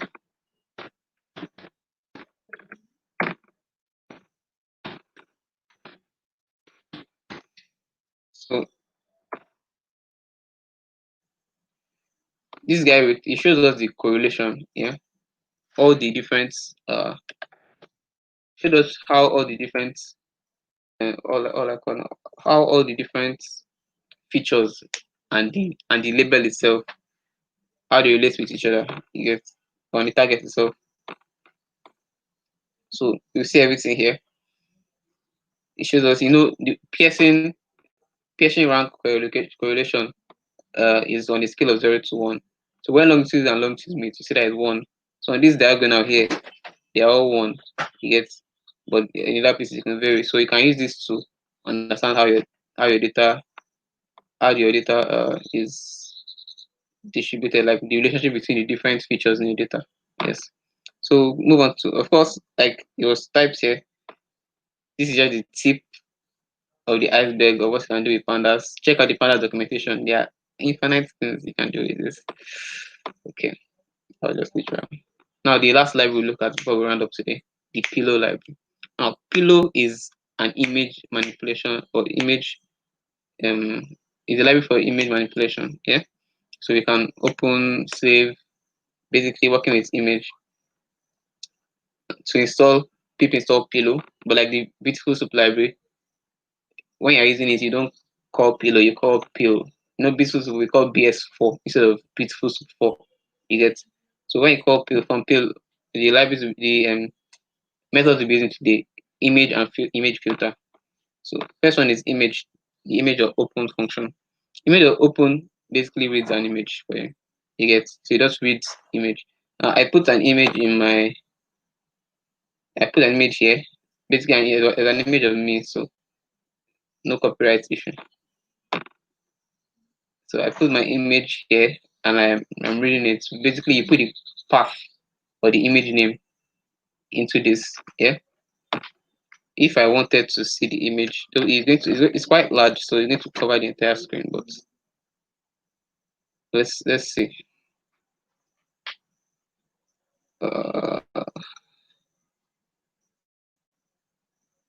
Okay, so this is the image.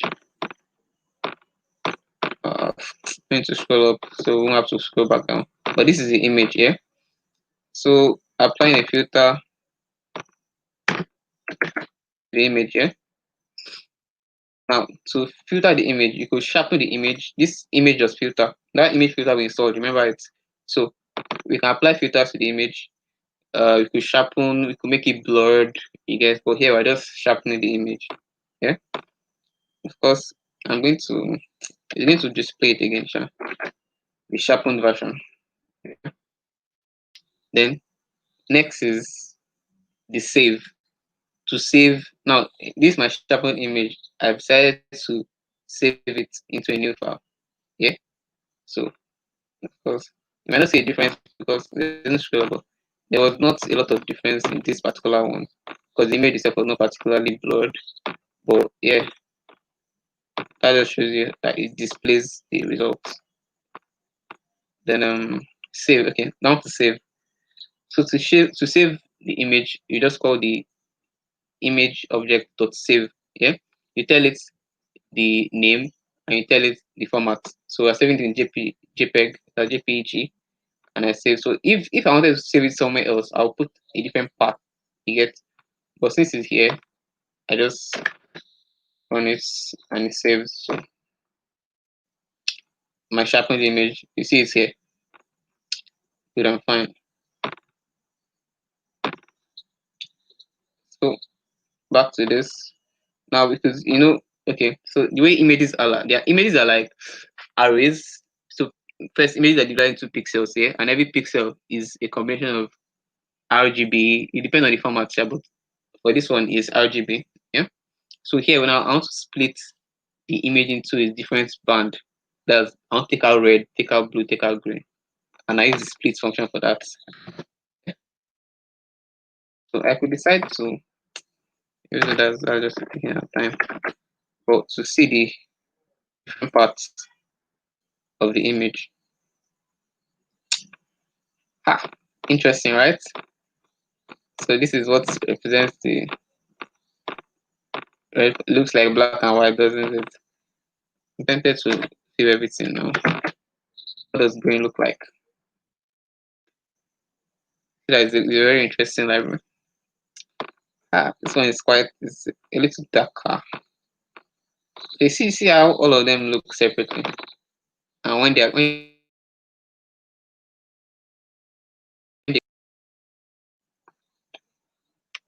so the last one, blue. Okay, so this one is kind of like in the middle of the other two, I guess. They're all, but they all look, because of this, you split it into different parts, so that's why it looks like that. Okay, second to the last function. Okay, second to, well, it's basically the last actually. So viewing the image properties. Now you can check out the format of the image, yeah, if it has a format. Then we can check out the image size, the image mode. There are more though, but these are the ones we're looking at. So the same way we're looking for shape in the other time. So here now we're looking at image size. So when someone says upload your image 320 by 640 or something, yeah, that's the image size. So that was is in this second element, this tuple in the tuple. Yeah. The image mode is RGB. You can change the mode with some other pillow functions, but we won't go through that. I think it's transform or something. But you can change the mode to the different you can change the mode from RGB to the other ones. Sharp the formats. There's no formats here, so we have none. Okay. And before we go, I just want to show us that we can take out that image and put it into an array. So remember that we had im. We took in the first image, the initial image. We took it as im, as a variable im. So since we already have numpy imported, there's no need to import it again. So we can convert it to an array. Yeah. This is very, so convert it to an array. You can get the shape of this array. Actually, I will just tell you some of the things we can do with this before as we close. Rather. So see the shape. Notice how it is basically the same as this. You get the shape, the size and the shape. Their first two parameters are basically the same. But this one just tells us that there's a third dimension, which is the RGB. You get. Good. So yes. So with this image array that we extracted, yeah, I'll just list some things we can do with it before we stop. So with this image array, we can say you can perform any metric manipulation on it. You could transpose it. When you transpose it, you can convert it back to an image with another pillow function. You could even resize the image without making it an array. You get. So there are infinite things. You could divide everything. You can add to every pixel just to see what happens. You get. So I will advise you to open your IDE, load an image into it, and just play with the different pillow functions. Just check out the documentation for the different functions and play with it. See how the image gets distorted. You will see a lot of things that are similar to those functions that are on your devices, your phones. Yeah. So you can even decide to start emulating what you see there, trying to see what that actually means. You get. So can make the image look distorted. You can do a lot of things with the image. Just play around with it and have fun. And as always, practice is what helps you. So that's my advice for you guys. Practice and practice and practice. because then you see different cases to use the different functions. Thank you. Geek, over to you. All right, amazing work. Thank you for breaking down the steps and the different libraries that we have. Yeah, of course, if you watch to the end, please do not forget to subscribe to our channel, and then we hope to bring you trainings like this. Thank you so much, Fortune. Please follow Fortune on Twitter. Is at Fortsadek, FORTSADEK. And then you can also reach out if you have any questions. We'll try to help as much as we can. Thank you, everyone. Thank you, Fortune, and You're thank you to welcome. us for coming up with a lot of the content too that was also used today.